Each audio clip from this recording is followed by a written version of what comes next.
মধ্যপ্রাচ্যে নতুন ঝড়, তুরস্ক বনাম ইসরায়েল, কে এগিয়ে? একদিকে ইসরায়েল, ছোট দেশ কিন্তু প্রযুক্তি ও নির্ভুলতার দাপট। অন্যদিকে তুরস্ক, বড় সেনা, শক্তিশালী নৌবাহিনী আর ন্যাটোর ছায়া। প্রশ্ন একটাই, যদি মুখোমুখি সংঘাত শুরু হয় তবে শেষ হাসি কে হাসবে? ইসরায়েলের সেনাবাহিনী তুলনামূলক ছোট, সক্রিয় সৈন্য মাত্র 1,70,000, কিন্তু রিজার্ভ বাহিনী বিশাল, 4,65,000। অন্যদিকে তুরস্কের সক্রিয় সেনা 3 লাখের বেশি, প্রায় দ্বিগুণ। রিজার্ভ বাহিনীও কম নয়, 3,78,000। অর্থাৎ সৈন্য সংখ্যার লড়াইয়ে তুরস্ক এগিয়ে, কিন্তু দ্রুত মোতায়েন ও প্রস্তুতিতে ইসরায়েলের রিজার্ভ বাহিনী বাড়তি সুবিধা দিতে পারে। অর্থ এখানে বড় হাতিয়ার।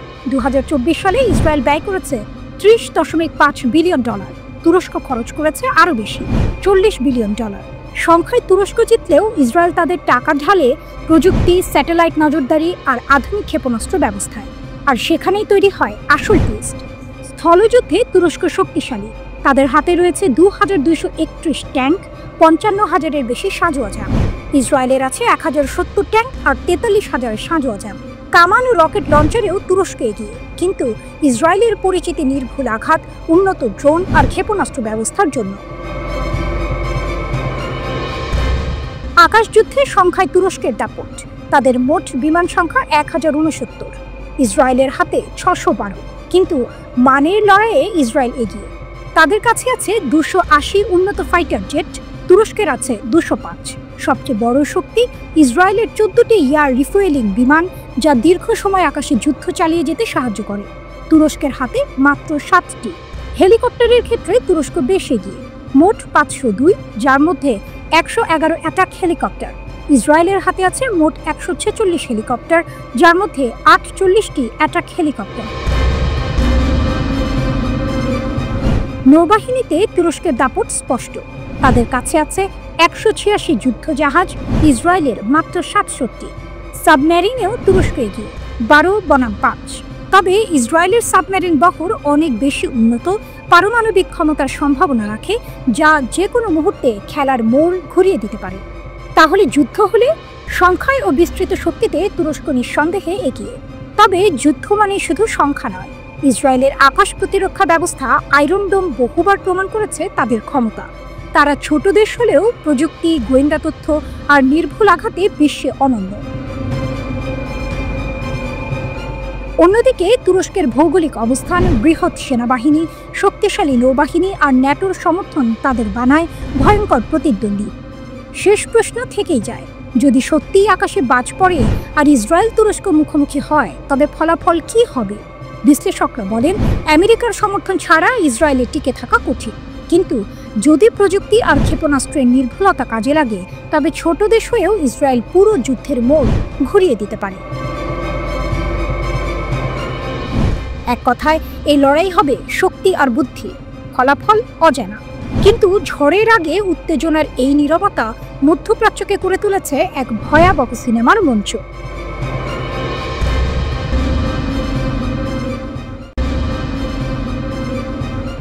ইরানের চোখে ধোঁয়া, মোসাদের গুপ্তচরদের শেষ পরিণতি। ইরানের রাজপথে রণের আগুন, আর দেশের গুপ্তচর বৃত্তির শিকল এখন আরও শক্ত। বাবাক শাহবাজি, এক নাম যার সঙ্গে জড়িয়ে রয়েছে আন্তর্জাতিক গোয়েন্দা যুদ্ধের অদেখা কাহিনী। সম্প্রতি ইরান তার মৃত্যুদণ্ড কার্যকর করেছে। অভিযোগ, শাহবাজি ইসরায়েলের মোসাদ গোয়েন্দা সংস্থার সঙ্গে কাজ করতেন। বিদেশে বসবাসের প্রলোভন এবং অর্থের বিনিময়ে তিনি ইরানের সামরিক ও নিরাপত্তা সংক্রান্ত সংবেদনশীল তথ্য ফাঁস করতেন। ভাবুন, একজন সাধারণ শিল্প প্রকৌশলী যিনি ঘর ঠান্ডা রাখার যন্ত্র ডিজাইন ও ইনস্টল করেন, সে কিভাবে দেশের সব গোপন তথ্যে প্রবেশাধিকার পেয়েছিলেন? বাবাকের হাত ধরে মোসাদের কাছে চলে গেছে সেনা কমপ্লেক্সের প্রবেশপথ, প্রকল্পের শক্তি ও দুর্বল দিক, গুরুত্বপূর্ণ কর্মকর্তা এবং প্রযুক্তিগত তথ্য। ইরান বলেছে, এমন বোকা কেউ নেই যে এই ধরনের বিশ্বাসঘাতকতা বেছে দিতে পারে। ফলশ্রুতিতে মৃত্যু শাস্তি কার্যকর করা হলো। জুন মাসে ইরানে যখন ইসরায়েলের আগ্রাসন তীব্র, তখন শাহবাজীর মতো গুপ্তচররা দেশের সুরক্ষা ও সামরিক সক্ষমতাকে হুমকির মুখে ফেলছিল। ইরানের বিচার বিভাগ নিশ্চিত করেছে, সুপ্রিম কোর্টের অনুমোদনের পরে ফাঁসির রায় কার্যকর হয়েছে। কিন্তু এই ঘটনা শুধু একজন অভিযুক্তের গল্প নয়, এটি ইরানের শক্তি এবং সতর্কতার পরিচয়। জুলাইয়ের শেষের দিকে ইরান তার গোয়েন্দা অভিযান আরও তীব্র করেছে। তেহরান সহ বেশ কয়েকটি প্রদেশে মোসাদ এবং সহযোগী এজেন্টদের আটক করা হয়েছে। ইরানের প্রতিরক্ষা ও গোয়েন্দা ক্ষমতা এতটাই শক্ত যে তারা 13 জুন ইসরায়েলের আগ্রাসনের মাত্র 24 ঘন্টার মধ্যে ক্ষেপণাস্ত্র ও ড্রোন হামলা চালিয়ে প্রতিশোধ নিয়েছে। ইরান জানিয়েছে দেশের নিরাপত্তার জন্য বিদেশি এজেন্টরা যে কোনো সময় শাস্তির মুখোমুখি হতে পারে। এই বার্তা শুধু শাহবাজের জন্য নয়, সম্ভাব্য সকল গুপ্তচরের জন্য কঠোর সতর্কবার্তা। ইরানের শক্তি। ইরান শুধুই প্রতিশোধ নিচ্ছে না, তারা আন্তর্জাতিক আইন, সামরিক কৌশল এবং গোয়েন্দা নেটওয়ার্কের মাধ্যমে নিজের শক্তি প্রদর্শন করছে। প্রতিটি অভিযান, প্রতিটি আটক ও বিচার প্রমাণ করে ইরান জানে কিভাবে নিজের ভূখণ্ড এবং রাষ্ট্র নিরাপদ রাখতে হয়। বিশ্লেষকরা বলছেন, শাহবাজীর মৃত্যুদণ্ড কার্যকর করা মানে শুধু একজন অভিযুক্তকে শাস্তি দেওয়া নয়, বরং গোয়েন্দারা, সম্ভাব্য বিশ্বাসঘাতকরা এবং আন্তর্জাতিক শক্তি সবাইকে একটি স্পষ্ট বার্তা। ইরান তার স্বাধীনতা রক্ষায় কোনো আপোষ করবে না। বাবা শাহবাজীর গল্প, মোসাদের হাত থেকে তথ্য ফাঁস এবং ফাঁসির রায় সবই ইরানের দৃঢ়তা ও সতর্কতার প্রতীক। মধ্যপ্রাচ্যের ছায়াযুদ্ধ এখন আরও তীব্র। কেউ ভাবতে পারবে না ইরান এক ছোট্ট দেশের মতো নীরব থাকবে। প্রতিটি পদক্ষেপে, প্রতিটি প্রতিশোধে দেশটি তার শক্তি প্রদর্শন করছে, গোপন স্থানে, খোলা আকাশে এবং আন্তর্জাতিক মঞ্চে। আজ ইরান প্রমাণ করল, যেখানে বিশ্বাসঘাতকতা ঘটবে সেখানে সর্বোচ্চ শাস্তি হবে, এবং এই শাস্তি কেবল শাস্তি নয়, এটি ইসরায়েলের জন্য শক্তিশালী বার্তা।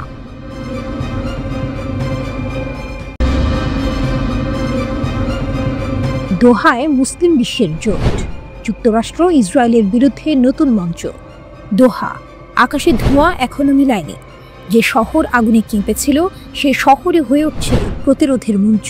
ইসরায়েলের আকস্মিক হামলায় 6 জন নিহত হয়েছিল, তাদের মধ্যে ছিলেন এক কাতারি নিরাপত্তা কর্মীও। ইসরায়েল দাবি করেছিল উদ্দেশ্য ছিল ফিলিস্তিনি নেতৃত্বকে নির্মূল করা, কিন্তু ফল হয়েছে উল্টো। আরব মুসলিম দুনিয়ার বুকে জ্বলে উঠেছে ক্ষোভের আগুন, আর সেই আগুনে ডেকে আনছে অভূতপূর্ব সমাবেশ। হামলার দিনই চলছিল দোহায় এক গুরুত্বপূর্ণ বৈঠক। যুক্তরাষ্ট্রের মধ্যস্থতায় গাজার যুদ্ধবিরতি নিয়ে আলোচনা করছিলেন ফিলিস্তিনি নেতারা। 2 বছরের রক্তক্ষয়ী যুদ্ধ থামাতে বন্দি বিনিময়ের প্রস্তাব ছিল আলোচনায়, কিন্তু বৈঠকের টেবিল ভেঙে গিয়েছিল ক্ষেপণাস্ত্রের শব্দে। ইসরায়েল হামলার পর প্রকাশ্যে বলেছিল তারা ট্রাম্পের প্রস্তাবে রাজি, তবে আফসোস শুধু একটাই, ফিলিস্তিনি নেতৃত্বকে হত্যা করতে পারেনি। এই ঘোষণার পর ক্ষোভে ফেটে পড়ে পুরো অঞ্চল। জাতিসংঘ নিরাপত্তা পরিষদও নীরব থাকেনি, সর্বসম্মতভাবে নিন্দা জানায় দোহায় ইসরায়েলি হামলার। এর পরপরই কাতার ডাক দেয় জরুরি আরব ইসলামিক সম্মেলনের। সোমবারে সেই সম্মেলনে একত্র হবেন আরব লীগ ও ইসলামিক সহযোগিতা সংস্থা ও OIC এর 70টিরও বেশি দেশের নেতা। দোহা পরিণত হতে যাচ্ছে মুসলিম বিশ্বের নতুন কূটনৈতিক যুদ্ধক্ষেত্রে। কাতারের প্রধানমন্ত্রী শেখ মোহাম্মদ বিন আব্দুর রহমান বিন জাসিম আল থানি নিউ ইয়র্কে মার্কিন প্রেসিডেন্ট ডোনাল্ড ট্রাম্পের সঙ্গে বৈঠক শেষে জানিয়ে দিয়েছেন কাতার একা কোনো পদক্ষেপ নেবে না, লড়াই হবে সমষ্টিগত প্রতিক্রিয়ায়। ইতোমধ্যেই নিশ্চিত অংশগ্রহণের ঘোষণা এসেছে ইরানের প্রেসিডেন্ট মাসুদ পেজেশকিয়ানের কাছ থেকে। পাকিস্তানের প্রধানমন্ত্রী শেহবাজ শরীফ আসছেন, মালয়েশিয়ার প্রধানমন্ত্রী আনোয়ার ইব্রাহিমও যোগ দিচ্ছেন। তালিকা দীর্ঘ হচ্ছে, বার্তা স্পষ্ট, ইসরায়েল আর যুক্তরাষ্ট্রের সামনে এবার দাঁড়াতে চায় মুসলিম দুনিয়া এক হয়ে। ইরানের নিরাপত্তা প্রধান আলী লারিজানি দিলেন এক ঝাঁকুনি। তিনি বললেন, শুধু বিবৃতিতে কাজ হবে না, সময় এসেছে যৌথ সামরিক অপারেশন সেল গঠনের। তার এই আহ্বান যেন পুরো সম্মেলনের গতিপথই পাল্টে দিল। আরব দুনিয়া কি এবার শুধু নিন্দায় থেমে থাকবে, নাকি বাস্তব পদক্ষেপ নেবে? প্রশ্নটা এখন বিশ্বজুড়ে। গাজা যুদ্ধের বাইরেও ইসরায়েল সম্প্রতি হামলা চালিয়েছে ইরান, সিরিয়া, লেবানন ও ইয়েমেনে। একে একে উত্তপ্ত করেছে গোটা মধ্যপ্রাচ্য, ফলে সংকটে পড়েছে আঞ্চলিক নিরাপত্তা। এই বাস্তবতায় দোহায় সমবেত নেতাদের আলোচনায় উঠে আসছে নতুন প্রতিরক্ষা কাঠামোর চিন্তা। উপসাগরীয় দেশগুলো ভাবছে এবার হয়তো যুক্তরাষ্ট্রের প্রচলিত অস্ত্র চুক্তির বাইরেও যেতে হবে। চিত্রনাট্য যেন স্পষ্ট হয়ে উঠছে। একদিকে যুক্তরাষ্ট্র ও ইসরায়েলের জোট, অন্যদিকে জেগে উঠছে মুসলিম দুনিয়ার সমবেত কণ্ঠ। দোহা এখন শুধু একটি শহর নয়, প্রতিরোধের প্রতীক।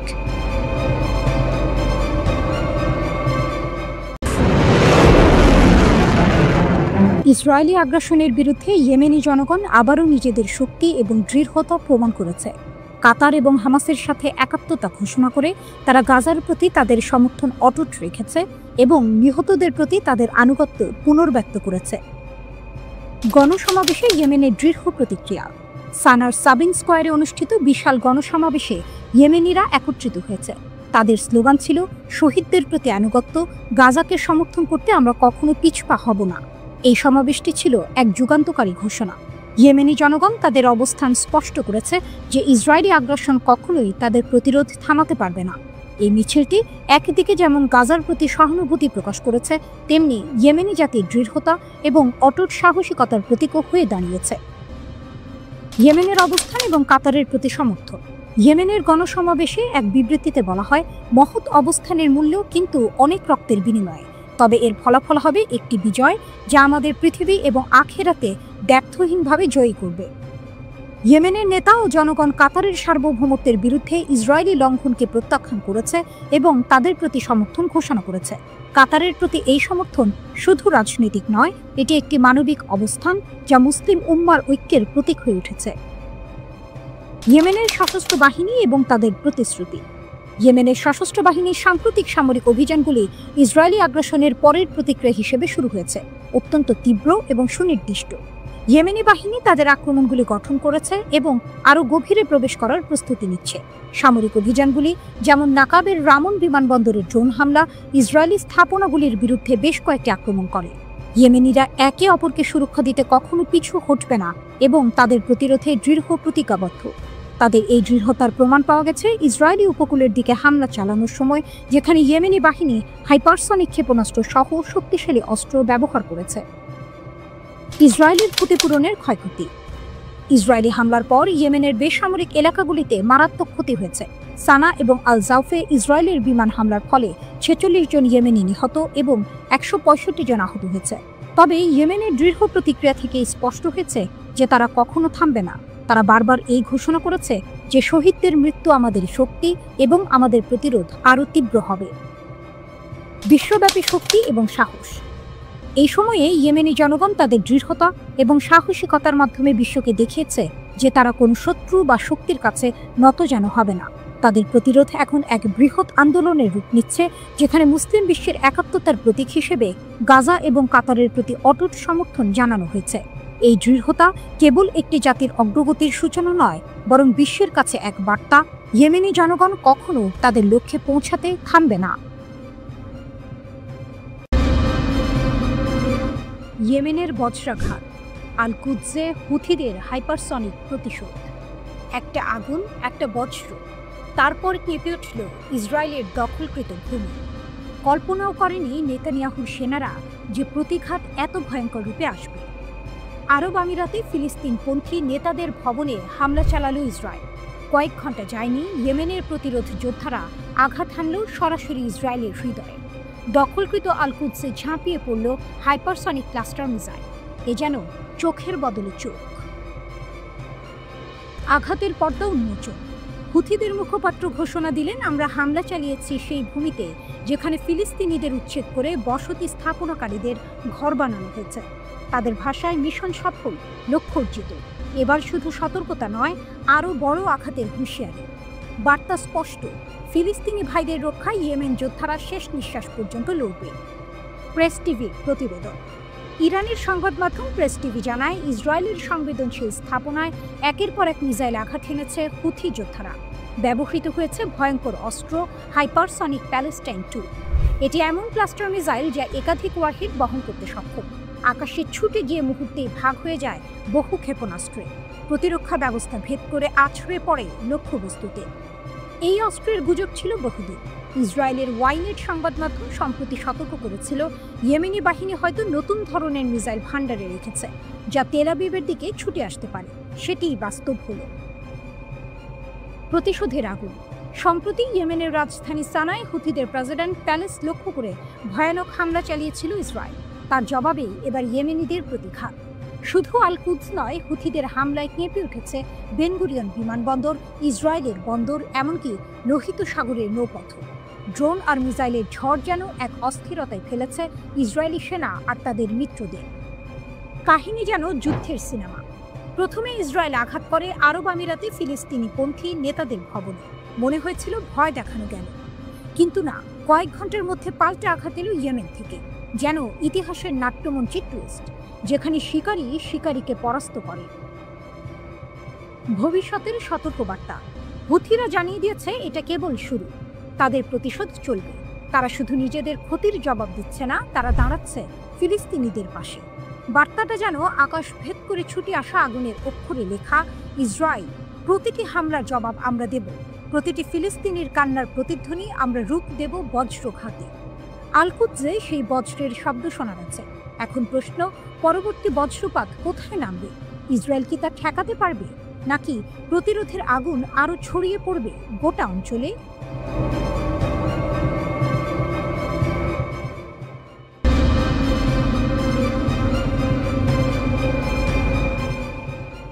বৈরুতের আকাশে যেন ঝড়ের গর্জন।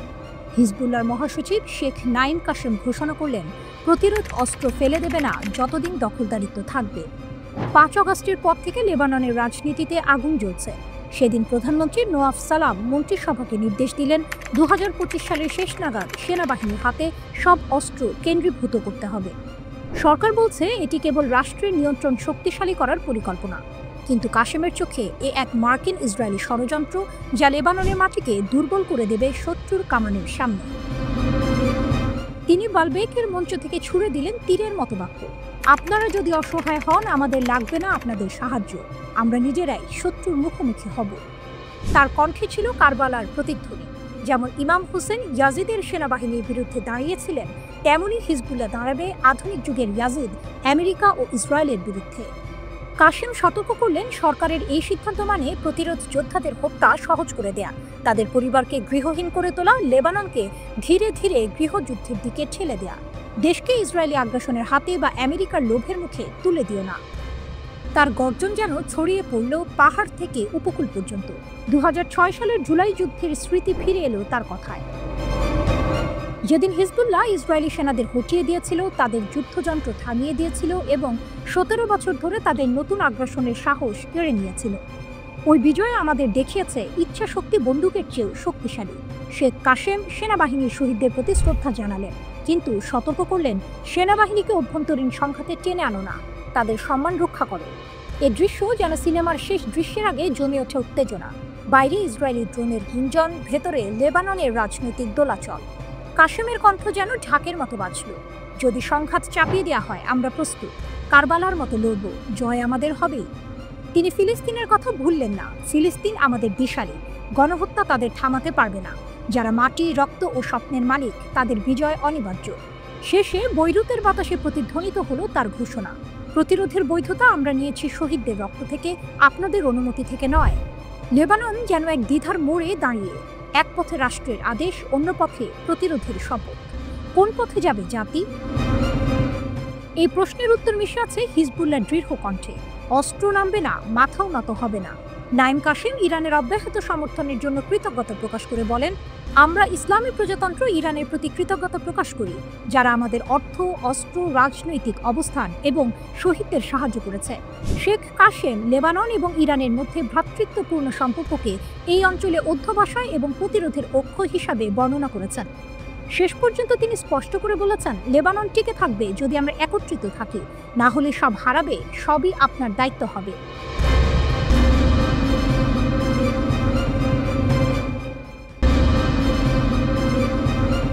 নিউ ইয়র্কের আকাশে এক অদৃশ্য দাবার বোর্ড বসানো, খেলোয়াড় দুই পক্ষ, পশ্চিমা ত্রয়ী আর তাদের সামনে দাঁড়িয়ে আছে ইরান, আর পাশে এক দৈত্যাকার মিত্র চীন। জাতিসংঘের নিরাপত্তা পরিষদের টেবিলে এখন বাজি রাখা হয়েছে এক ঝলসানো শব্দ, স্ন্যাপব্যাক। বেইজিংয়ে দাঁড়িয়ে চীনা পররাষ্ট্র মন্ত্রণালয়ের মুখপাত্র লিন ঘোষণা করলেন, আমরা ইরানের বিরুদ্ধে স্ন্যাপব্যাক নিষেধাজ্ঞা মেনে নেব না। আমরা আলোচনার মাধ্যমে সমাধান চাই, হুমকি দিয়ে নয়। ইউরোপীয় ত্রয়ী ফ্রান্স, জার্মানি, যুক্তরাজ্য সতর্ক করে রেখেছে, অগাস্টের শেষের মধ্যে কূটনৈতিক সমাধান না হলে তারা নিষেধাজ্ঞা ফিরিয়ে আনবে। তাদের ভাষায় এটাই ইরানকে টেবিলে বসানোর শেষ হাতিয়ার। কিন্তু চীনের চোখে এটা আলোচনার সেতু ভেঙে ফেলার বিস্ফোরক। লিনের কণ্ঠে ছিল কঠিন দৃঢ়তা। নিষেধাজ্ঞা আস্থা বাড়াবে না, বরং আলোচনা ধ্বংস করবে। জাতিসংঘ যা করবে তা যেন নতুন চুক্তি সহজ করে, ভেঙে না দেয়। তার প্রতিশ্রুতি স্পষ্ট, চীন শান্তি রক্ষায় গঠনমূলক ভূমিকা নেবে এবং ইরানের পারমাণবিক প্রশ্ন ফের আলোচনার পথে আনতে লড়বে। এদিকে তেহরানেও এক অন্য দৃশ্য। ইরানের পররাষ্ট্রমন্ত্রী আব্বাস আরাকচি সরাসরি বললেন, আমরা চীন ও রাশিয়ার সঙ্গে একসাথে কাজ করছি এই ষড়যন্ত্র থামাতে। যদি থামানো না যায়, আমাদের প্রতিক্রিয়ার জন্য সরঞ্জাম প্রস্তুত। তার চোখে চ্যালেঞ্জের আগুন, যে আগুন 2015 সালের পারমাণবিক চুক্তি JCPOA এর মূল চেতনার কথা মনে করিয়ে দেয়। সেই চুক্তিতে লুকিয়ে আছে স্ন্যাপব্যাক ধারা, যা কার্যকর হলে 1 নিমিষে ফিরিয়ে আনা যাবে আগের সব নিষেধাজ্ঞা। পশ্চিমা শক্তি এখন সেই ধারাকেই অস্ত্র বানাতে চাইছে। কিন্তু ইরান বলছে, ব্রিটেন, ফ্রান্স, জার্মানি আর বৈধ অংশগ্রহণকারী নয়, চীন ও রাশিয়াও এই দাবি সমর্থন করছে, কারণ তারাও জানে যদি আজ ইরান নত হয়, কাল তাদের উপরই নামতে পারে একই ছুরি। জাতিসংঘের বৈঠকের ঘরে এই দ্বন্দ্ব যেন ধীর গতির এক থ্রিলার। এক পাশে পশ্চিমের চাপ, অন্য পাশে ইরান চীনের ঐক্য। রাশিয়াও প্রস্তুত, ভেটো হাতে তাদের অবস্থান অটল। লিন স্পষ্ট করে দিলেন, বেইজিং শুধু দর্শক নয়, খেলোয়াড়ও। তাদের লক্ষ্য পারমাণবিক অস্ত্র বিস্তার রোধ করা, কিন্তু তার নামে কোনো দেশের সার্বভৌমত্বে আঘাত নয়। আর ইরানের জন্য এই সমর্থন কেবল কূটনৈতিক ঢাল নয়, এটি এক প্রমাণ যে বিশ্ব এখন আর একমেরু নয়।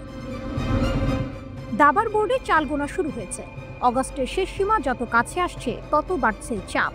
পশ্চিমা ত্রয়ী মনে করছে তারা শেষ চেক দেবে, কিন্তু ইরান ও চীনের চোখে এখনো পুরো খেলা বাকি। আর শেষ চাল, সেটা হয়তো ভেটোতেই আটকে যাবে, বেইজিং আর মস্কোর হাতে। জাতিসংঘের করিডোরে হাঁটছে এক প্রশ্ন, এ লড়াই কি নিষেধাজ্ঞার, নাকি ভবিষ্যতের বিশ্ব ভারসাম্যের?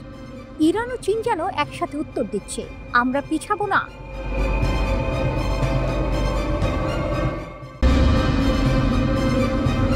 মধ্যপ্রাচ্যের আকাশে আবারও এক নতুন গর্জন উঠেছে।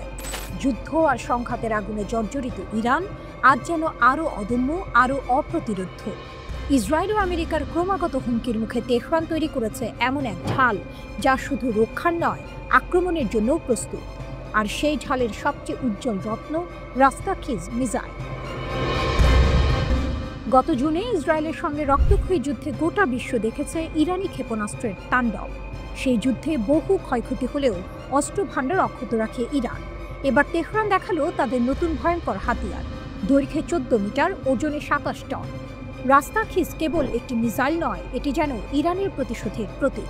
কিন্তু এর ভয়ঙ্করতম ক্ষমতা, পারমাণবিক আঘাত চালানোর সক্ষমতা তো আছেই, সঙ্গে আছে ইলেকট্রোম্যাগনেটিক পালস প্রযুক্তি। একবার সক্রিয় হলে 80 বর্গ কিলোমিটার জুড়ে বিদ্যুৎ কেন্দ্র, যোগাযোগ ব্যবস্থা, এমনকি বিমান প্রতিরক্ষা সবকিছু মুহূর্তে অচল। শত্রুপক্ষ কিছু বোঝার আগেই তাদের চোখের সামনে অন্ধকার নামে, আর ইরানের বজ্রাঘাত বুক বিদীর্ণ করে দেয়। তেহরানের এই উন্মোচন শুধুই সামরিক প্রদর্শনী নয়, বরং সরাসরি এক বার্তা, আমরা প্রস্তুত, আবার আসতে চাইলে আসো, কিন্তু ফলভোগের জন্য প্রস্তুত থাকো। ইসরায়েল জানে জুনের যুদ্ধের মতো অভিযান আবার চালাতে হলে ভরসা রাখতে হবে গোয়েন্দা তথ্যের উপর। কিন্তু ইরান এবার আরও কঠোর নজরদারি চালাচ্ছে। ভুল তথ্য, ফাঁদে ফেলার কৌশল আর অদৃশ্য প্রতিরক্ষা, সবকিছুই এখন তেহরানের খেলায়। এক প্রতিবেদনে বলা হয়েছে, ইসরায়েলের সঙ্গে যুদ্ধে ইরান হারিয়েছে বহু সেনা কর্মকর্তা ও পারমাণবিক বিজ্ঞানী, কিন্তু ক্ষেপণাস্ত্র ভাণ্ডার অক্ষত। এমনকি কিছু ধ্বংসাত্মক অস্ত্র এখনও ব্যবহারও করা হয়নি। এবার শুধু প্রতিরক্ষা নয়, আক্রমণাত্মক প্রতিরোধ ইরানের নতুন নীতি। রাস্তাখিজের মাধ্যমে তেহরান প্রমাণ করেছে তারা চাইলে শত্রুপক্ষের মাটিতেই আগুন জ্বালাতে পারে। এটি আর স্রেফ যুদ্ধের প্রস্তুতি নয়, এটি আসন্ন সংঘাতের আগাম ট্রেলার। কিন্তু এই ঘোষণার সঙ্গে সঙ্গে ঝুঁকিও বেড়েছে বহুগুণ। মধ্যপ্রাচ্যের আকাশে এখন বিস্ফোরণের গন্ধ আরও ঘন। ইরানের নতুন মিসাইল ও কঠোর পারমাণবিক অবস্থান ইসরায়েলকে আবারও আমেরিকার কাঁধে ভর দিয়ে যুদ্ধক্ষেত্রে টেনে আনতে পারে। তবুও ইরান থামবে না, কারণ তাদের ইতিহাস শেখায় যে জাতি একবার মাথা নত করে সে জাতি চিরদিনের জন্য হারিয়ে যায়। আর ইরান, তারা মাথা নোয়াবে না। রাস্তাখিজ শুধু একটি অস্ত্র নয়, এটি এক অদম্য প্রতিজ্ঞা যা তেহরানের আকাশে ধ্বনিত হয়, আমরা অটল, আমরা অপ্রতিরোধ্য।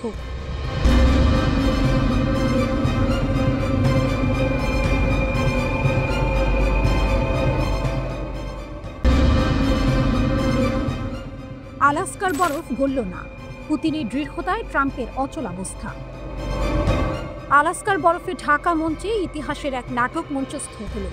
মুখোমুখি বসেছিলেন দুই মহাশক্তির দুই অগ্নিমূর্তি, ডোনাল্ড ট্রাম্প আর ভ্লাদিমির পুতিন। বিশ্ব অপেক্ষায় ছিল এই বৈঠক থেকে কি ইউক্রেন যুদ্ধের আগুন নিভে যাবে। উত্তর এলো জমাট বরফের মতো ঠান্ডা। চমক এখানে, ট্রাম্প নরম হলেন, পুতিন হলেন না।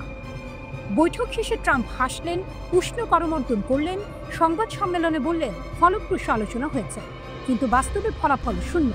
কারণ রুশ প্রেসিডেন্ট পুতিন তার লক্ষ্য থেকে এক চুলো সরলেন না। ইউক্রেনের মাটিতে রাশিয়ার যা চাওয়া তা না পেলে যুদ্ধ থামবে না, এই বার্তা সোজাসুজি দিয়ে দিলেন ক্রেমলিনের নেতা। ট্রাম্প ভেবেছিলেন কূটনৈতিক উষ্ণতায় বরফ গলানো যাবে। উষ্ণ অভ্যর্থনা, হাসি, কথার ঝলকানি সবই সাজানো ছিল, কিন্তু পুতিনের চোখের দৃষ্টি ছিল অন্যরকম। তিনি ট্রাম্পকে বুঝিয়ে দিলেন এ লড়াই নরম কূটনীতি নয়, এ লড়াই ক্ষমতার, ভূমির, ইতিহাসে। ফক্স নিউজের সাক্ষাৎকারে ট্রাম্প নিজেই স্বীকার করলেন, একটি বিষয়ে আমরা একমত হতে পারিনি, কিন্তু কি সেই বিষয়? উত্তর তিনি দেননি। উত্তর লুকিয়ে আছে ক্রেমলিনের দেয়ালে, ইউক্রেনের ভূমি। ট্রাম্প শান্তির কথা বললেন, কিন্তু শান্তি মানে ছিল ভূমি ছেড়ে দেয়া। জেলেনস্কিকে হাতছাড়া না করেই পুতিনকে সন্তুষ্ট করা যাবে না, এই সত্য ট্রাম্প জানেন, তবু উচ্চারণ করেননি। রাশিয়ার শক্তি, পুতিনের দৃঢ়তাই এখন রাশিয়ার প্রকৃত শক্তি। যুদ্ধক্ষেত্রে সেনা আর ক্ষেপণাস্ত্র যতটা ভয়ঙ্কর, কূটনীতিক টেবিলে তার নীরব দৃঢ়তা ততটাই শক্তিশালী। ট্রাম্প তাকে বললেন শক্তিশালী ব্যক্তি, কঠোর নেতা। এই স্বীকারোক্তি প্রমাণ করে দিল পুতিনের সামনে বিশ্বের সবচেয়ে প্রভাবশালী রাষ্ট্রপতিও এক মুহূর্তে অসহায় হয়ে পড়ে। ধাক্কা খেল ট্রাম্পের ভাবমূর্তি। আলাস্কার বৈঠক থেকে বের হয়ে আসা ছবিতে ট্রাম্প হাত নাড়লেন, হাসি দিলেন, কিন্তু ভেতরের গল্প অন্য। যুদ্ধবিরতি ঘোষণা হয়নি, বন্দি বিনিময়ের তালিকা বেরোলেও শান্তির চূড়ান্ত ঘোষণা আসেনি। ট্রাম্প বিশ্বকে জানালেন, আমরা খুব কাছাকাছি পৌঁছেছি, অথচ সত্য হলো পুতিন 1 ইঞ্চিও ছাড়েননি। নাটকীয় সমাপ্তি। সংবাদ সম্মেলনে সাংবাদিকদের প্রশ্ন নিলেন না দুই নেতা, রহস্য জমিয়ে রাখলেন, যেন দর্শক সারিতে বসা বিশ্ব অপেক্ষায় থাকে এই নাটকের পরের দৃশ্য কি হবে। ইউক্রেনের ভবিষ্যৎ এখন এক অদৃশ্য ভারসাম্যে ঝুলে আছে, পুতিনের দৃঢ়তা আর জেলেনস্কির সিদ্ধান্তের মাঝখানে। পুতিন দেখালেন যুদ্ধ কেবল রণাঙ্গনের বন্দুকের আওয়াজে জয় করা যায় না, বরং দৃঢ়তা, অটলতা আর অস্বীকৃতি আসল অস্ত্র। আর এই অস্ত্রের সামনে ডোনাল্ড ট্রাম্পও এক মুহূর্তে ছোট হয়ে গেল। আলাস্কার বরফ জমে রইল, পুতিনের শক্তির কাছে ট্রাম্প গললেন, কিন্তু যুদ্ধের আগুন গলল না।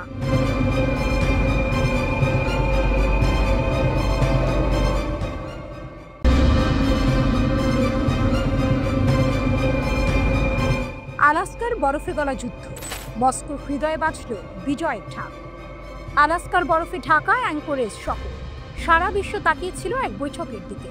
টেবিলের দুই পাশে মুখোমুখি বসেছিলেন মার্কিন প্রেসিডেন্ট ডোনাল্ড ট্রাম্প আর রুশ প্রেসিডেন্ট ভ্লাদিমির পুতিন। 3 ঘন্টার সেই রুদ্ধশ্বাস বৈঠক শেষ হতেই পৃথিবী জুড়ে শুরু হলো বিশ্লেষণের ঝড়, কিন্তু মস্কোতে সেখানে ঢাক বাজল বিজয়ের। রাশিয়ার প্রভাবশালী রাজনীতিকরা ঘোষণা দিলেন এই বৈঠক শুধু এক বৈঠক নয়, এটা রাশিয়ার কূটনৈতিক জয়ের প্রতীক, আর ইউক্রেন ও তার ইউরোপীয় মিত্রদের জন্য এক নিঃশব্দ পরাজয়। রয়টার্স জানায় বৈঠক শেষ হওয়ার পরপরই মস্কোর রাজনীতিকরা আনন্দে উচ্ছ্বসিত প্রতিক্রিয়া দিয়েছেন, আর গার্ডিয়ান লিখেছে পুতিন কোনো ছাড় দেননি। ট্রাম্প যুদ্ধবিরতির দাবি তুললেও তা প্রত্যাখ্যান করেছেন। তবুও রাশিয়ার ওপর নতুন কোনো নিষেধাজ্ঞা আসেনি, যেন অদৃশ্য এক খেলার মাঠে রাশিয়া হাসছে আর পশ্চিম নীরব। কঠোর মনোভাবের জন্য পরিচিত রাশিয়ার সাবেক প্রেসিডেন্ট দিমিত্রি মেদভেদেভ টেলিগ্রামে লিখলেন, এই বৈঠক প্রমাণ করল শর্তহীন আলোচনা সম্ভব, যে সত্যটা মস্কো বারবার বলে এসেছে। যুদ্ধ যখন ইউক্রেনে তীব্রতর হচ্ছে, তখনই এই দৃশ্য বিশ্বকে চোখে আঙুল দিয়ে দেখালো রাশিয়ার অবস্থান কতটা দৃঢ়। যুদ্ধ যখন ইউক্রেনে তীব্রতর হচ্ছে, তখনই এই দৃশ্য বিশ্বকে চোখে আঙুল দিয়ে দেখালো রাশিয়ার অবস্থান কতটা দৃঢ়। আরেক শক্তিশালী কণ্ঠস্বর পুতিনের দল। ইউনাইটেড রাশিয়ার আইন প্রণেতা আন্দ্রেই কিসাস তার ভাষায় আলাস্কার এই বৈঠক রাশিয়ার দীর্ঘমেয়াদী ও ন্যায্য শান্তির আকাঙ্ক্ষা নিশ্চিত করেছে। এরপর আরও সরাসরি বললেন এটা রাশিয়ার সফলতা আর ইউক্রেন ও ইউরোপীয় মিত্রদের পরাজয়। যারা এতদিন শর্তহীন যুদ্ধবিরতির জন্য চাপ দিচ্ছিল তারা আজ কার্যত হাত গুটিয়েছে। কিসাস লিখলেন, বিশেষ সামরিক অভিযানের কাজগুলো সম্পন্ন হবে, চাই সামরিক উপায়ে, চাই কূটনৈতিকভাবে। ইউরোপের নিরাপত্তার নকশা মস্কো এঁকেছে, আর সেটাই সবাইকে মেনে নিতে হবে। এক ধরনের ঘোষণা, এক ধরনের রায়। 3 ঘন্টার বৈঠকে যুদ্ধবিরতি বা শান্তি চুক্তি হয়নি, কিন্তু দুই নেতা মুখে মুখে বললেন আলোচনা ফলপ্রসূ হয়েছে। তারপর করমর্দন, হাসি আর সংক্ষিপ্ত বিবৃতির পর যার যার উড়োজাহাজে চড়ে ফেরত গেলেন নিজ নিজ দেশে। রাশিয়ার রাষ্ট্রীয় টেলিভিশন চ্যানেল 1 বৈঠকের নাটকীয় দিকগুলো সামনে আনল। লাল গালিচা, করমর্দন, ক্যামেরার ঝলকানি, সব যেন এক রাজনৈতিক থ্রিলারের দৃশ্য। 2022 সালে ইউক্রেনে পূর্ণমাত্রায় হামলার পর পশ্চিমারা যাকে একঘরে করার চেষ্টা করেছিল, সেই পুতিনকে বিশ্ব দেখল অভ্যর্থনার আসনে। আলাস্কা থেকে চ্যানেলের প্রতিনিধি জানালেন, দুই নেতা অনেক বিষয়ে একমত হয়েছেন, তবে সব প্রকাশ করা হয়নি। যেন গোপন অধ্যায়ের ইঙ্গিত, যা হয়তো কাল নতুন নাটক মঞ্চস্থ করবে। যেন গোপন অধ্যায়ের ইঙ্গিত, যা হয়তো কাল নতুন নাটক মঞ্চস্থ করবে। রাশিয়ার সংসদের উচ্চকক্ষের বৈদেশিক সম্পর্ক কমিটির প্রধান কনস্টান্টিন কোসাচভ লিখলেন, এই বৈঠক উভয় প্রেসিডেন্টের জন্য এক যৌথ সাফল্য। তারা যা অর্জন করেছেন এই মুহূর্তে তার চেয়ে ভালো কিছু সম্ভব ছিল না। তবে সবার কণ্ঠ এক ছিল না। ইউক্রেন যুদ্ধপন্থী ব্লগার ওয়ার গঞ্জো মন্তব্য করলেন, বৈঠক হয়েছে কিন্তু দৃশ্যমান ফল আসেনি। তার ভাষায়, যদি রাশিয়া আবার ইউক্রেনের লক্ষ্যবস্তুতে আঘাত শুরু করে, ট্রাম্প আবার নিষেধাজ্ঞার তাস খেলতে পারে। তখন প্রশ্ন উঠবে, অন্তহীন আলোচনার জন্য রাশিয়া কি তার সামরিক অভিযান থামাবে?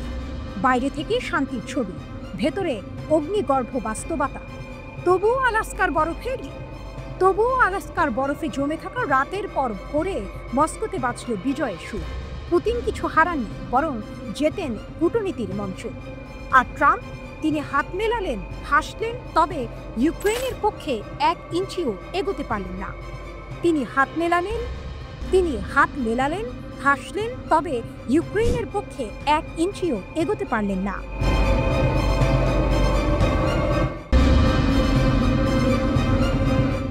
সম্ভাব্য ইরান যুদ্ধ, ইসরায়েলের আকাশে নতুন আতঙ্ক, আকাশে অদৃশ্য উত্তেজনা, বাতাসে চাপা গুঞ্জন।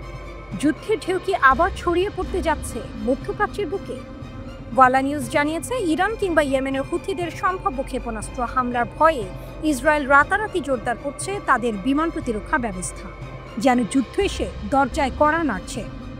ইসরায়েলের প্রতিরক্ষা মন্ত্রণালয়ের মহাপরিচালক মেজর জেনারেল আমির বারাম নির্দেশ দিয়েছেন, অ্যারো 3, অ্যারো 4, আয়রন ডোম, ডেভিড স্লিং আর ভূমি ভিত্তিক লেজার সিস্টেম দ্রুত উন্নয়ন করতে হবে। শুধু তাই নয়, বাড়ানো হচ্ছে নতুন রাডার আর গোপন প্রতিরক্ষা প্রযুক্তি। এক কথায় পুরো দেশকে ঢেকে ফেলতে চাইছে এক অদৃশ্য ঢাল দিয়ে। কিন্তু কেন এত তাড়াহুড়ো? কারণ ইতিহাস ভুলতে দেয় না। মাত্র 2 মাস আগের যুদ্ধে ইরান হঠাৎ করে নিক্ষেপ করেছিল 20টি ব্যালিস্টিক ক্ষেপণাস্ত্র। ইসরায়েল দাবি করে বেশিরভাগই নাকি আটকানো হয়েছে, কিন্তু বাস্তব অন্য কথা বলে। কিছু ক্ষেপণাস্ত্র আছড়ে পড়ে বেয়ারশেবার একটি অ্যাপার্টমেন্ট কমপ্লেক্সে।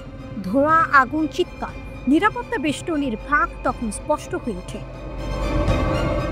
বারামের নির্দেশের ভেতরে তাই ভয়ও আছে, আবার স্বীকারোক্তিও। আর সেই কারণেই মার্কিন সেন্টকমের সঙ্গে জোরদার করছে সহযোগিতা। মনে রাখা দরকার, 2021 সাল থেকে ইসরায়েল সরাসরি যুক্ত হয়েছে সেন্টকমের ছত্রছায়ায়। গত 13ই জুন ইসরায়েল ইরানে চালায় আকস্মিক সামরিক অভিযান। লক্ষ্য ইরানের পারমাণবিক স্থাপনা। মুহূর্তেই ধ্বংস হয়ে যায় ল্যাব, বিস্ফোরণে মাটিতে মিশে যান জ্যেষ্ঠ কমান্ডার আর পারমাণবিক বিজ্ঞানীরা। 12 দিনের সংঘাতে ইরানের 1062 জন প্রাণ হারায়, তাদের মধ্যে 786 জন সামরিক আর 276 জন সাধারণ মানুষ। ইরান কি চুপ করেছিল? না, তারা ফিরিয়ে দিয়েছিল জবাব। ব্যালিস্টিক ক্ষেপণাস্ত্র ছুঁড়ে কাঁপিয়ে দিয়েছিল ইসরায়েলের শহর। সেই আঘাতে নিহত হয়েছিল 31 জন বেসামরিক মানুষ আর 1 অফ ডিউটি সৈনিক। ইসরায়েল বলে তাদের প্রতিরক্ষা ব্যবস্থা তখন 90% ক্ষেপণাস্ত্র ঠেকাতে পেরেছিল। কিন্তু বিশ্ব জানে, যুদ্ধক্ষেত্রে একটি ফাঁক মানে মৃত্যু, মানে ভাঙন, মানে আঘাত। ইসরায়েল আকাশ ঢেকে দিতে চাইছে লোহা আর লেজারে, অথচ ইরান প্রমাণ করেছে তাদের হাতের শক্তি শুধু রকেট নয়, মহাকাশ ছুঁয়ে যাওয়া ব্যালিস্টিক ক্ষেপণাস্ত্র। অ্যারো-3 বা আয়রন ডোম হয়তো শত শত আক্রমণ ঠেকাতে পারে, কিন্তু ইরানের প্রতিটি ক্ষেপণাস্ত্র যেন নতুন ধাঁধা, নতুন শক। আর ইয়েমেনের হুথিদের কথা, সেখানেও তেহরানের ছায়া। একের পর এক মিসাইল ছুটে যাচ্ছে ইসরায়েলের দিকে। আকাশ প্রতিদিনই হয়ে উঠছে যুদ্ধক্ষেত্র। প্রতিরক্ষা ব্যবস্থার স্তূপ গড়ে কি ইসরায়েল সত্যি নিরাপদ, নাকি ইরানের প্রতিটি পাল্টা আঘাত তাদের মনে করিয়ে দিচ্ছে শক্তির লড়াইয়ে অজেয় কেউ নয়? আকাশে যখন লাল অ্যালার্ম বাজে তখন বোঝা যায় মধ্যপ্রাচ্যের মঞ্চে নাটক শেষ হয়নি, কেবল বিরতির পর্দা নেমেছে। ইরান দেখিয়েছে তারা শক্তি এক আঘাতে থেমে যায় না। প্রতিটি শত্রুর আকাশে তাদের প্রতিরোধের ছায়া ভাসমান। আর ইসরায়েল আয়রন ডোমের দেয়াল তুলেও সেই ছায়া মুছে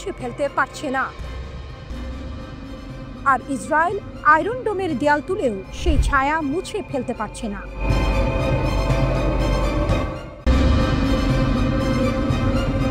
মধ্যপ্রাচ্যে যুদ্ধের ঘ্রাণ, মার্কিন সেনাদের বড় পদক্ষেপ, ইরানের চোখ রাঙানি। মধ্যপ্রাচ্যের আকাশে আবারও ঘন কুয়াশার মতো জমছে যুদ্ধের ছায়া। বাগদাদ ছেড়ে মার্কিন সেনারা পাড়ি জমাচ্ছে উত্তর ইরাকের কুর্দি নিয়ন্ত্রিত শহর এরবিলে। শত্রু ইরানের একেবারে দোরগোড়ায় নতুন ঘাঁটি গড়ার এই সিদ্ধান্তে উত্তেজনা ছড়িয়ে পড়েছে পুরো অঞ্চলে। প্রশ্ন উঠছে, এ কি কেবল সেনা পুনর্বিন্যাস, নাকি আসছে নতুন এক ভয়ঙ্কর সংঘাত? বাগদাদ ছেড়ে এরবিলে ট্রাম্প প্রশাসনের বড় খেলা। 2026 সালের সেপ্টেম্বরের মধ্যে আইন আল আসাদ ঘাঁটি, বাগদাদ বিমানবন্দর ও জয়েন্ট অপারেশনস কমান্ড থেকে সেনা সরিয়ে নেবে যুক্তরাষ্ট্র। তবে মার্কিন সামরিক প্রশিক্ষকরা থেকে যাবে ইরাকে, আর আন্তর্জাতিক জোটের সেনারা এরবিল ও উত্তর ইরাকে অবস্থান করবে একই সময় পর্যন্ত। আনুষ্ঠানিকভাবে বলা হচ্ছে আইসিসি বিরোধী মিশনের পর্যালোচনার ফলে এই পদক্ষেপ, কিন্তু বিশেষজ্ঞরা বলছেন এটি কেবল বাহ্যিক কারণ। ভেতরে লুকিয়ে আছে আরও বড় পরিকল্পনা। গত জুনে ইসরায়েল হামলা চালায় তেহরানের সামরিক ও পারমাণবিক স্থাপনায়। 12 দিনের রক্তক্ষয়ী যুদ্ধে ইরান প্রমাণ করে দেয় তার হাতে শুধু ক্ষেপণাস্ত্র নয়, অভেদ্য আকাশ প্রতিরক্ষা, ড্রোন বাহিনী আর সাইবার শক্তিও রয়েছে। তেহরান তেল আবিব ও মার্কিন ঘাঁটিতে পাল্টা আঘাত এনে বার্তা দিয়েছিল, আমরা প্রতিরক্ষামূলকই নই, প্রয়োজনে আগ্রাসীও হব। এই প্রেক্ষাপটেই নতুন করে মার্কিন সেনাদের স্থানান্তরকে দেখা হচ্ছে। কেননা ইরান ইতিমধ্যে প্রতিবেশী ইরাককে সতর্ক করেছে, ইসরায়েল বা যুক্তরাষ্ট্র যদি আবার আগ্রাসন চালায়, এবার জবাব হবে আরও ভয়ঙ্কর। প্রশ্ন, যুদ্ধ কি আরও কাছে? লন্ডন ভিত্তিক দৈনিক আশার্ক আল আওসাদ মার্কিন কর্মকর্তাদের উদ্ধৃত করে দাবি করেছে, ওয়াশিংটন আসলে সেনা কমাচ্ছে না, বরং পুনর্স্থাপন করছে। অর্থাৎ সরাসরি সংঘাতের জন্য নতুন মোর্চা করছে। এর মানে ইরানকে ঘিরে রাখা হচ্ছে আরও কৌশলগতভাবে। কিন্তু ইরানও যে নীরব বসে নেই তা পরিষ্কার। তাদের হাতে রয়েছে হাইপারসনিক ক্ষেপণাস্ত্র, উন্নত আকাশ প্রতিরক্ষা এবং ড্রোন বাহিনী, যেগুলো প্রতিপক্ষের প্রযুক্তিকে অচল করে দেওয়ার মতো সক্ষমতা রাখে। অর্থাৎ নতুন সংঘাত শুরু হলে এবার শুধু বাগদাদ নয়, এরবিল থেকে শুরু করে মার্কিন ঘাঁটিগুলো ঝুঁকির মুখে পড়তে পারে। এদিকে মার্কিন সেনারা এরবিলে ঘাঁটি গড়ছে, অন্যদিকে ইরান ঘোষণা করছে, যে কোনো আকাশ, যে কোনো আক্রমণ ভেদ করার মতো শক্তি আমাদের হাতে আছে। যেন দাবার ছকে দুই পক্ষই নিজের চাল সাজাচ্ছে। এই ঘোষণার ভেতরে লুকিয়ে আছে বড় বার্তা। যুক্তরাষ্ট্র যদি মনে করে ইরানকে সহজে কোণঠাসা করা যাবে, তবে সেটি হবে সবচেয়ে বড় ভুল। কারণ জুনের যুদ্ধ ছিল কেবল এক ট্রেলার, আসল সিনেমা এখনো বাকি। মধ্যপ্রাচ্যের তেল সমৃদ্ধ ভূমি এখন দাঁড়িয়ে আছে এক মোড়ে। একদিকে শান্তির ক্ষীণ আশা, অন্যদিকে এক ভয়ঙ্কর যুদ্ধের ঘ্রাণ। প্রশ্ন কেবল একটাই, আগামী সংঘাতে কে প্রথম চাল দেবে?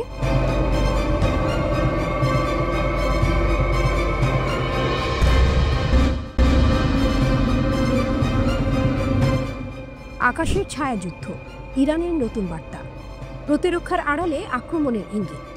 ভাবুন, এক উত্তেজনাপূর্ণ দৃশ্য। মধ্যপ্রাচ্যের আকাশে যুদ্ধ বিমান ঘুরে বেড়াচ্ছে, ক্ষেপণাস্ত্রের হুমকি চারপাশে। ঠিক তখনই ইরান জানিয়ে দিল, আমাদের আকাশ অজেয়। এই ঘোষণাটা শুধু সামরিক দম্ভ নয়, বরং এক গভীর কৌশলগত বার্তা। 16ই আগস্ট ইরানের গুরুত্বপূর্ণ বিমান প্রতিরক্ষা ঘাঁটি কমের ফর্দ এয়ার ডিফেন্স বেজে পৌঁছান Khatam al Anbiya air defence commander brigadier general. তিনি ঘাঁটির বিভিন্ন অংশ ঘুরে দেখেন, সেনাদের সাথে কথা বলেন এবং শহীদ যোদ্ধাদের স্মরণ করেন, যারা গত জুনে ইসরায়েলের সঙ্গে 12 দিনের যুদ্ধে প্রাণ হারিয়েছেন। জেনারেল স্পষ্ট জানিয়ে দেন, দেশের সার্বভৌমত্ব রক্ষায় বিমান প্রতিরক্ষা বাহিনী প্রথম সারির ঢাল। শত্রুর যে কোনো আক্রমণ আকাশেই থামিয়ে দেওয়া হবে। এই বার্তাটা শুধু প্রতিরক্ষা নিয়ে নয়, বিশ্লেষকরা বলছেন ইরান আসলে বোঝাতে চাইছে তারা শুধু আকাশ পাহারা দিচ্ছে না, সক্রিয় প্রতিরক্ষার কৌশল নিয়েছে। মানে যদি হামলা আসে, আকাশে থামানো হবে, আবার একই সঙ্গে শত্রুর ঘাঁটিতেও পাল্টা আঘাত যাবে। বার্তার আড়ালে বার্তা, শত্রুর উদ্দেশ্যে সতর্কবার্তা, যুক্তরাষ্ট্র সম্প্রতি ইরানের পারমাণবিক স্থাপনায় হামলার হুমকি দিয়েছে। ইরান জানিয়ে দিল আকাশ প্রতিরক্ষা ব্যবস্থা দাঁড়িয়ে আছে, যে কোনো মুহূর্তে আক্রমণ ঠেকাতে প্রস্তুত। জনগণের উদ্দেশ্যে আত্মবিশ্বাস, শহীদ সেনাদের স্মরণ আর আকাশ প্রতিরক্ষার শক্তি তুলে ধরে জনগণকে আশ্বস্ত করা, আপনারা নিরাপদ। কূটনৈতিক ইঙ্গিত, ইরান বোঝাতে চাইছে তারা একেবারেই দুর্বল নয়, বরং প্রতিপক্ষের সামরিক শক্তিকে পাল্টা চ্যালেঞ্জ করতে সক্ষম। ইরানের শক্তি কতটা? ইরান বলছে তাদের প্রতিরক্ষা ব্যবস্থা অজেয়। সত্যিই তাদের হাতে আছে বাভার 373 নামের উন্নত প্রতিরক্ষা ব্যবস্থা, যা S-400 এর সমকক্ষ বলে দাবি। আধুনিক রাডার, যা একসাথে বহু লক্ষ্য শনাক্ত করতে পারে। আকাশ প্রতিরক্ষা ড্রোন ও মিসাইল, যেগুলো আগেও মার্কিন ড্রোন ভূপাতিত করে দেখিয়েছে। তবে প্রশ্ন থেকেই যায়, আধুনিক মার্কিন ও ইসরায়েলি প্রযুক্তির সঙ্গে সত্যি কি পাল্লা দিতে পারবে ইরানের আকাশ প্রতিরক্ষা, নাকি এই ঘোষণা মূলত রাজনৈতিক ও মনস্তাত্ত্বিক বার্তা, যা জনগণকে সাহসী রাখার জন্য বেশি? এবার কাল্পনিক দৃশ্য। মধ্যপ্রাচ্যের আকাশ অন্ধকার, দূরে গর্জন করছে যুদ্ধ বিমান। হঠাৎ রাডারের স্ক্রিনে ধরা পড়ে শত্রুর ছোড়া মিসাইল। ইরানের প্রতিরক্ষা ঘাঁটি সতর্ক হয়ে ওঠে, সাইরেন বাজতে থাকে। একটা ক্ষেপণাস্ত্র ছুটে আসে আর মুহূর্তের মধ্যেই সেটিকে আঘাত করে ধ্বংস করে দেয় ইরানের প্রতিরক্ষা মিসাইল। কমান্ডারের কণ্ঠ ভেসে আসে, আমাদের আকাশ ভেদ করা যাবে না, আঘাত করলে পাল্টা জবাব হবে আরও কঠিন। এভাবেই শত্রুদের জবাব দিবে ইরান।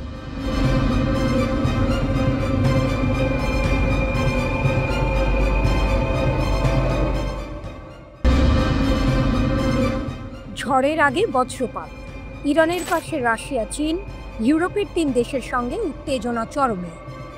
কল্পনা করুন, এক প্রান্তে অন্ধকারাচ্ছন্ন আকাশ, অন্য প্রান্তে বজ্রপাত। মাটির গভীরে জমে উঠছে বিস্ফোরণের আগুন। সেই দৃশ্যই যেন বাস্তব রূপ নিয়েছে বিশ্ব কূটনীতির মঞ্চে। একদিকে ইরান, মধ্যপ্রাচ্যের শক্তিধর সাহসী খেলোয়াড়। অন্যদিকে ইউরোপের 3 বড় শক্তি, ব্রিটেন, ফ্রান্স, জার্মানি। আর ঠিক এর মাঝখানে রাশিয়া ও চীন দাঁড়িয়ে আছে তেহরানের কাঁধে হাত রেখে। 2015 সালে ইতিহাস গড়া চুক্তি JCPOA এর উদ্দেশ্য ছিল স্পষ্ট, ইরান যেন পারমাণবিক অস্ত্র না বানায় আর বিশ্ব যেন নিরাপদ থাকে।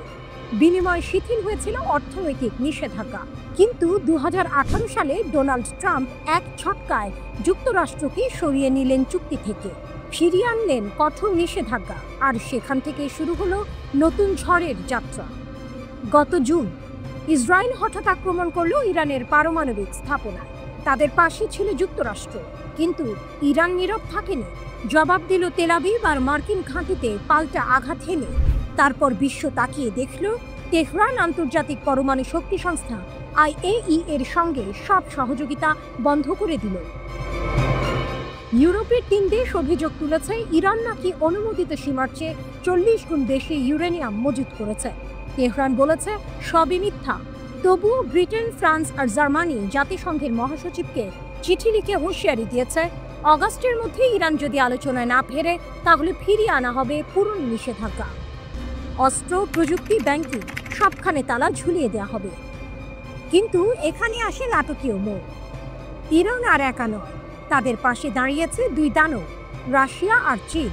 পররাষ্ট্রমন্ত্রী আব্বাস আরাকচি ঘোষণা করলেন, আমরা নিষেধাজ্ঞা ঠেকাতে সর্বোচ্চ চেষ্টা করছি, এজন্য রাশিয়া ও চীনের সঙ্গে সমন্বয় করছি। তবে শত্রু যদি নতুন করে চাপিয়ে দেয়, আমাদেরও জবাব দেওয়ার মতো প্রস্তুতি আছে। অন্যদিকে ফ্রান্সের পররাষ্ট্রমন্ত্রী জন-নোবেল বারো হুমকি দিয়ে বললেন, ইরান যদি আন্তর্জাতিক নিয়ম না মানে অগাস্টের শেষ নাগাদ আবারও কঠোর নিষেধাজ্ঞা ফিরিয়ে আনা হবে। এই পুরো নাটকের ভেতরে লুকিয়ে আছে এক অনিবার্য সত্য, রাশিয়া, চীন, ইরান এই ত্রয়ী একসঙ্গে দাঁড়ালে ইউরোপীয় 3 দেশ তো বটেই, এমনকি যুক্তরাষ্ট্র শ্বাসরুদ্ধ পরিস্থিতিতে পড়বে। কারণ শক্তির সমীকরণ বদলে গেছে। আজকের ইরান কেবল পারস্যের ইতিহাস নয়, রাশিয়ার সামরিক ছায়া আর চীনের অর্থনৈতিক শক্তি নিয়েও সামনে দাঁড়াচ্ছে। শেষ দৃশ্যটা যেন সিনেমার মতোই খোলা প্রশ্ন। অগাস্টের শেষ নাগাদ কি হবে? নিষেধাজ্ঞার ঝড়ে নামবে, নাকি রাশিয়া চীনের দেয়াল ভেদ করে ইউরোপ পিছিয়ে যাবে? একটা জিনিস নিশ্চিত, যুদ্ধ হোক বা কূটনীতি, ইরানের গর্জন এখন আর একা নয়, তার পাশে দাঁড়িয়ে আছে বিশ্বের 2 পরাশক্তি। আর এ কারণেই আজকের বার্তাটা স্পষ্ট, মধ্যপ্রাচ্যের আকাশে বজ্র গর্জন করছে, আর তার প্রতিধ্বনি শোনা যাচ্ছে লন্ডন, প্যারিস আর বার্লিন পর্যন্ত। ইরানের রহস্যময় সারপ্রাইজ। জুনের যুদ্ধ ছিল শুধু ট্রেলার। প্রথম অংশে ভয়ঙ্কর লড়াই, কিন্তু নায়ক তখনও পুরো শক্তি ব্যবহার করেনি। শুধু দর্শকদের জানিয়ে দিয়েছে আসল লড়াই এখনো বাকি। মধ্যপ্রাচ্যের সাম্প্রতিক যুদ্ধটা ঠিক তেমনই ছিল।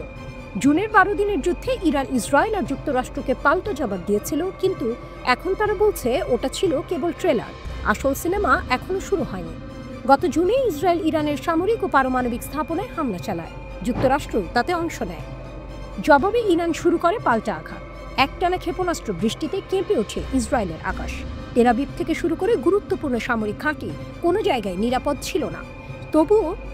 তবুও ইরান তখন সংযম দেখিয়েছিল। বিশ্লেষকরা বলছেন তেহরান ইচ্ছাকৃতভাবে তার পূর্ণ সামরিক শক্তি ব্যবহার করেনি। এবার আর সেই সংযম নেই।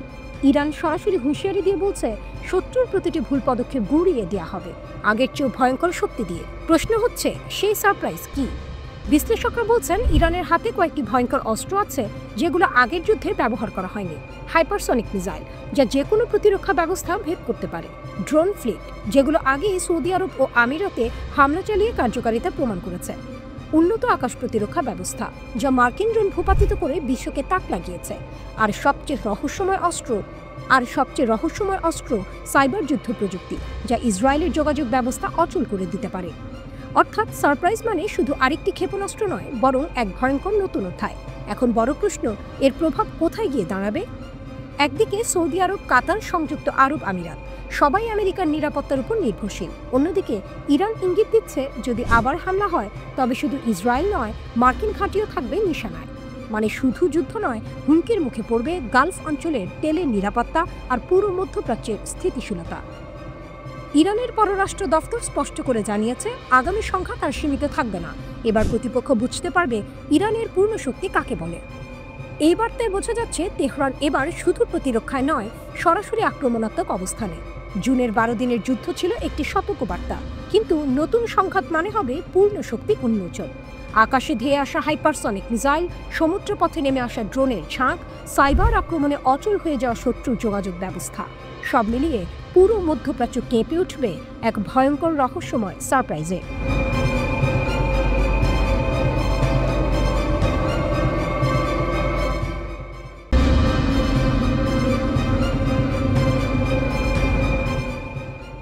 তেহরান বনাম জেরুজালেম, আরেকটি যুদ্ধে কাউন্টডাউন শুরু। মধ্যপ্রাচ্যের গরম মাটিতে আবারও আগুনের গন্ধ। ইরান ইসরায়েলের দ্বন্দ্ব যেন থামতেই চাইছে না। 12 দিনের রক্তক্ষয়ী যুদ্ধের পরও দুই দেশের মধ্যে এখন চলছে অদৃশ্য এক ছায়াযুদ্ধ। প্রশ্ন উঠছে, আসছে কি আরও বড় সংঘাত? ইরানিদের উদ্দেশ্যে ইসরায়েলের বার্তা। 12ই আগস্ট ইসরায়েলি প্রধানমন্ত্রী বেনিয়ামিন নেতানিয়াহু টেলিভিশনে মুখোমুখি হলেন ইরানিদের সাথে। তিনি প্রতিশ্রুতি দিলেন, আমরা তোমাদের জল বিশুদ্ধকরণের প্রযুক্তি দেব। কিন্তু এর সঙ্গে তিনি এমন এক আহ্বান জানালেন যা তেহরানকে কাঁপিয়ে দিল। রাস্তায় নেমে এসো, শাসনের বিরুদ্ধে দাঁড়াও, ইসরায়েল তোমাদের পাশে আছে। তারই প্রতিধ্বনি করলেন ইসরায়েলের বিজ্ঞান ও প্রযুক্তি মন্ত্রী গিলা গামেলিয়েল। তিনি সোশ্যাল মিডিয়ায় লিখলেন, আগামী বছর মুক্ত তেহরান। ইসরায়েলের সাবেক প্রধানমন্ত্রী নাফতালি বেনেটও অভিযোগ করলেন, ইরান সরকার দেশবাসীর জন্য নয়, ক্ষেপণাস্ত্র আর সংঘাতে অর্থ ঢালছে। বার্তাটি স্পষ্ট, ইসরায়েল সরাসরি ইরানি জনগণকে শাসকের বিরুদ্ধে ব্যবহার করতে চাইছে। তেহরানের পাল্টা আঘাত। ইসরায়েলের এই বার্তায় তেহরান ক্ষুব্ধ। রাষ্ট্রপতি মাসুদ পেজেশকিয়াল এটিকে বললেন মরিচিকা। সংসদের স্পিকার গালিবাফ কটাক্ষ করে বললেন, পরিশোধিত নর্দমার পানি দিয়ে ইরানিদের প্রতারিত করছে ইসরায়েল। পররাষ্ট্রমন্ত্রী আব্বাস আরাকচি আরও এক ধাপে গিয়ে জানালেন, নিষেধাজ্ঞার কারণে ইরান নতুন প্রযুক্তি আনতে দেরি করছে, অথচ তাদের হাতে ইতিমধ্যেই সংকট সমাধানের উপায় আছে। সবচেয়ে বড় বার্তা এসেছে সরকারের সামরিক পদক্ষেপ থেকে।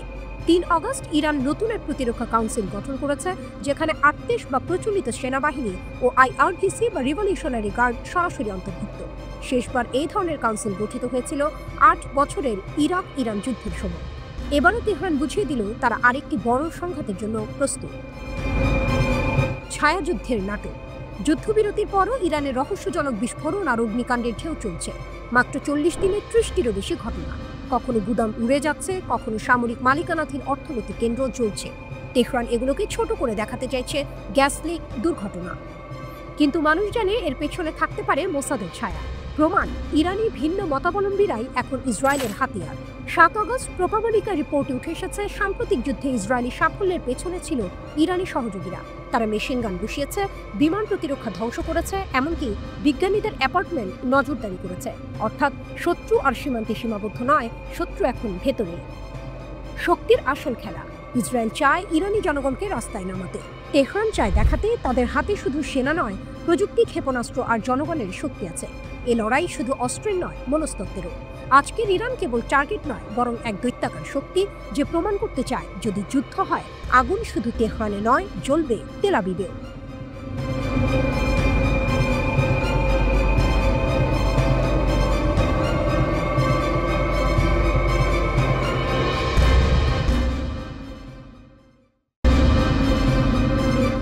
ঝড়ের আগে বজ্রপাত। ইরানের পাশে রাশিয়া, চীন, ইউরোপের 3 দেশের সঙ্গে উত্তেজনা চরমে। কল্পনা করুন, এক প্রান্তে অন্ধকারাচ্ছন্ন আকাশ, অন্য প্রান্তে বজ্রপাত। মাটির গভীরে জমে উঠছে বিস্ফোরণের আগুন। সেই দৃশ্যই যেন বাস্তব রূপ নিয়েছে বিশ্ব কূটনীতির মঞ্চে। একদিকে ইরান, মধ্যপ্রাচ্যের শক্তিধর সাহসী খেলোয়াড়।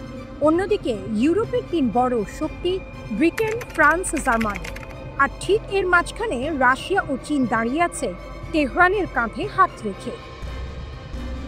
2015 সালে ইতিহাস গড়া চুক্তি JCPOA এর উদ্দেশ্য ছিল স্পষ্ট। ইরান যেন পারমাণবিক অস্ত্র না বানায় আর বিশ্ব যেন নিরাপদ থাকে। বিনিময়ে শিথিল হয়েছিল অর্থনৈতিক নিষেধাজ্ঞা। কিন্তু 2018 সালে ডোনাল্ড ট্রাম্প এক ছটকায় যুক্তরাষ্ট্রকে সরিয়ে নিলেন চুক্তি থেকে, ফিরিয়ে আনলেন কঠোর নিষেধাজ্ঞা। আর সেখান থেকে শুরু হলো নতুন ঝড়ের যাত্রা।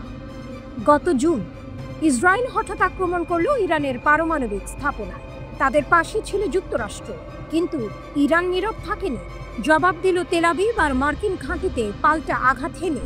তারপর বিশ্ব তাকিয়ে দেখল তেহরান আন্তর্জাতিক পরমাণু শক্তি সংস্থা IAEA এর সঙ্গে সব সহযোগিতা বন্ধ করে দিল। ইউরোপের 3 দেশ অভিযোগ তুলেছে ইরান নাকি অনুমোদিত সীমার চেয়ে 40 গুণ বেশি ইউরেনিয়াম মজুত করেছে। তেহরান বলেছে সবই মিথ্যা। তবুও ব্রিটেন, ফ্রান্স আর জার্মানি জাতিসংঘের মহাসচিবকে চিঠি লিখে হুঁশিয়ারি দিয়েছে, অগাস্টের মধ্যে ইরান যদি আলোচনায় না ফেরে, তাহলে ফিরিয়ে আনা হবে পুরনো নিষেধাজ্ঞা। অস্ত্র, প্রযুক্তি, ব্যাংকিং সবখানে তালা ঝুলিয়ে দেওয়া হবে। কিন্তু এখানে আসে নাটকীয় মোড়। ইরান আর একা নয়, তাদের পাশে দাঁড়িয়েছে 2 দানব, রাশিয়া আর চীন। পররাষ্ট্রমন্ত্রী আব্বাস আরাকচি ঘোষণা করলেন, আমরা নিষেধাজ্ঞা ঠেকাতে সর্বোচ্চ চেষ্টা করছি, এজন্য রাশিয়া ও চীনের সঙ্গে সমন্বয় করছি। তবে শত্রু যদি নতুন করে চাপিয়ে দেয়, আমাদেরও জবাব দেওয়ার মতো প্রস্তুতি আছে। অন্যদিকে ফ্রান্সের পররাষ্ট্রমন্ত্রী জন-নোয়েল বারো হুমকি দিয়ে বললেন, ইরান যদি আন্তর্জাতিক নিয়ম না মানে, অগাস্টের শেষ নাগাদ আবারও কঠোর নিষেধাজ্ঞা ফিরিয়ে আনা হবে। এই পুরো নাটকের ভেতরে লুকিয়ে আছে এক অনিবার্য সত্য। রাশিয়া, চীন, ইরান এই ত্রয়ী একসঙ্গে দাঁড়ালে ইউরোপীয় 3 দেশ তো বটেই, এমনকি যুক্তরাষ্ট্র শ্বাসরুদ্ধ পরিস্থিতিতে পড়বে। কারণ শক্তির সমীকরণ বদলে গেছে। আজকের ইরান কেবল পারস্যের ইতিহাস নয়, রাশিয়ার সামরিক ছায়া আর চীনের অর্থনৈতিক শক্তি নিয়েও সামনে দাঁড়াচ্ছে। শেষ দৃশ্যটা যেন সিনেমার মতোই খোলা প্রশ্ন। অগাস্টের শেষ নাগাদ কি হবে? নিষেধাজ্ঞার ঝড়ে নামবে, নাকি রাশিয়া চীনের দেয়াল ভেদ করে ইউরোপ পিছিয়ে যাবে? একটা জিনিস নিশ্চিত, যুদ্ধ হোক বা কূটনীতি, ইরানের গর্জন এখন আর একা নয়, তার পাশে দাঁড়িয়ে আছে বিশ্বের 2 পরাশক্তি। আর এ কারণেই আজকের বার্তাটা স্পষ্ট। মধ্যপ্রাচ্যের আকাশে বজ্র গর্জন করছে, আর তার প্রতিধ্বনি শোনা যাচ্ছে লন্ডন, প্যারিস আর বার্লিন পর্যন্ত।